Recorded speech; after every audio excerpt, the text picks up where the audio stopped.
Paz do Senhor Jesus, meus amados irmãos, louvado seja o nome do Senhor. Estamos aqui uma vez mais para a glória do nome do Senhor Jesus, para a lição de número 9 do nosso terceiro trimestre de 2022 e vamos falar de um assunto muito importante para os nossos dias: a sutileza do movimento dos desigrejados, aquelas pessoas que acham que para servir a Deus não necessita de congregar, de reunir, de fazer parte de uma igreja local. E só a título de informação, esse número vem crescendo no nosso Brasil nos últimos anos. Mas vamos lá, né? O nosso texto áureo diz o seguinte: não deixando a nossa congregação, como é costume de alguns, antes admoestando-nos uns aos outros, e tanto mais quanto vedes que vai se aproximando aquele dia. Em outras versões, por exemplo, na King James, diz assim: não deixamos de nos congregar. Ou seja, então o texto fala da importância de estar congregados. A verdade prática diz o seguinte: o movimento dos desigrejados deve ser visto como um desvio da verdadeira espiritualidade que é expressa no contexto da verdadeira igreja. Sim, porque um dos significados da palavra igreja é congregação. E congregação, quando nós falamos, a gente às vezes usa de maneira ambígua, né? Que congregação se refere ao prédio ou o imóvel ali, né? Mas congregação, primeiramente, quer dizer o ajuntamento dos crentes. O ajuntamento daqueles que professam a fé em Jesus com o propósito de adorar ao nome dele e também de aprender e também de compartilhar uns com os outros, como o texto aqui de Hebreus 10, 25 diz, né? Antes, admoestando uns aos outros. Outros textos, Paulo vai dizer, ensinando-vos uns aos outros, perdoando uns aos outros, edificando uns aos outros. Então isso só é possível quando se tem uma reunião, uma congregação, quando os crentes estão congregados, reunidos. A nossa leitura bíblica diária hoje vai dizer muito disso. A nossa leitura hoje está no livro de Atos. Atos é um livro fundamental para lermos, para compreendermos, né, acerca da igreja, dos primórdios da igreja, do início da igreja, as raízes da igreja, né? Então, é importante isso.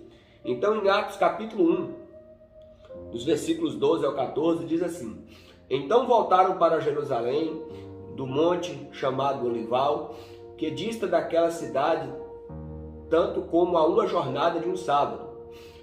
Quando ali entraram, subiram para o cenáculo, onde se reuniram Pedro, João, Tiago, André, Felipe, Tomé, Bartolomeu, Mateus, Tiago, filho de Alfeu, Simão, o Zelote e Judas, filho de Tiago.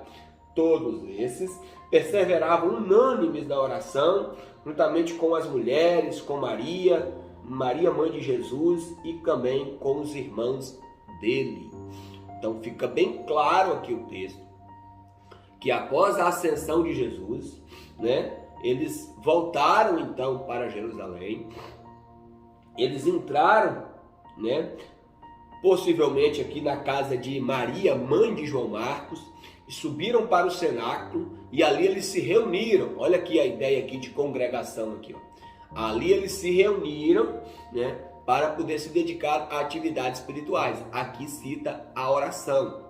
Mas a gente vai ver, por exemplo, em outros textos, com certeza que ao longo da nossa meditação a gente vai meditar, mas lá em Atos, por exemplo, após a pregação de Pedro, né, fica bem claro ali, quando fala das características da igreja, fala ali que eles perseveravam unânimes na doutrina dos apóstolos, no partir do pão, tá? Então, vai falar também lá que eles se reuniam no templo para adorar a Deus, que eles se reuniam nas casas também para cultuar a Deus. Era muito comum naquela época, no início da igreja primitiva, a reunião nas casas. Então, sempre está dando uma ideia de reunião, de estar congregado. Então, aqui nós já começamos aí digamos assim, a desmistificar esse movimento dos desigrejados aí, né? Lembrando sempre, quando nós estamos falando de igreja, não estamos se referindo propriamente ao templo. Nós estamos se referindo à reunião dos crentes. A leitura bíblica em classe está em Hebreus capítulo 10, dos versículos 19 ao 25. Tendo, pois, irmãos, ousadias para entrar no santuário pelo sangue de Jesus, pelo novo e vivo caminho que ele nos consagrou pelo véu, isto é, pela sua carne, e tendo um grande sacerdote sobre a casa de Deus, cheguemos com um verdadeiro coração, em inteira certeza de fé, tendo o coração purificado da má consciência e o corpo lavado com água limpa, retendo firme a confissão da nossa esperança, porque fiel é o que nos prometeu, considerando-nos uns aos outros para nos estimularmos ao amor e às boas obras, não deixando a nossa congregação, como é costume de alguns, antes admoestando-nos uns aos outros, e tanto mais quanto vedes que vai se aproximando aquele dia. Então, quero frisar aqui, mais uma vez, que o nosso textual está embutido aqui na nossa leitura bíblica em classe, mas eu quero salientar aqui apenas mais um versículo, aqui, ó, o versículo 24. E consideremos-nos uns aos outros para nos estimularmos o amor e as boas obras. Veja que está sempre usado no plural. Consideremos-nos uns aos outros para estimularmos uns aos outros. Então, mais uma vez, a ideia de reunião, de congregação aqui está clara, né?